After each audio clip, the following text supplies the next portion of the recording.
অনেকে রোজা রেখেও সিনেমা, গান বাজনা কিংবা গেম খেলে সময় কাটায়। এদের রোজা কি হবে এবং এ থেকে মুক্তির উপায় কি?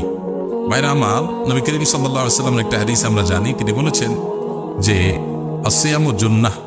হাদিসে বর্ণিত হয়েছে যে রোজা হলো ডাল শুরু, মালাম ইয়াফরিকা, যত মধ্যে থেকে না ভাঙে। একটা ডাল যেরকম মানুষকে তরবারির আঘাত থেকে রক্ষা করে, রোজা মানুষকে জাহান্নামের আগুন থেকে রক্ষা করে। কিন্তু ডালটা যদি ভাঙা হয়, সেটা যেরকম তরবারির আঘাত থেকে রক্ষা করতে পারে না, কারণ রোজাটা এরকম ভাঙা থাকলে ওই ভাঙা রোজা দিয়েও তার জাহান্নামের আগুন থেকে সে বাঁচতে পারে না। ভাঙা রোজা কোনটা?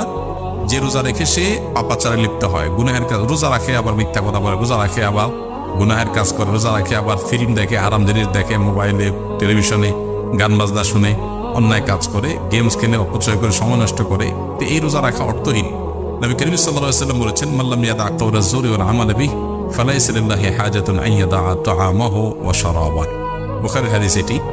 অর্থাৎ কেউ যদি রোজা রেখে মিথ্যা কথা, অনর্থক কথা এবং মিথ্যা কাজ এগুলো পরিহার না করে, তাহলে সে এই রোজা রেখে আল্লাহ তার উপবাস থেকে আল্লাহ কোনো লাভ নাই। তার মানে এটা উপবাস থাকার মতো, এটা রোজা না।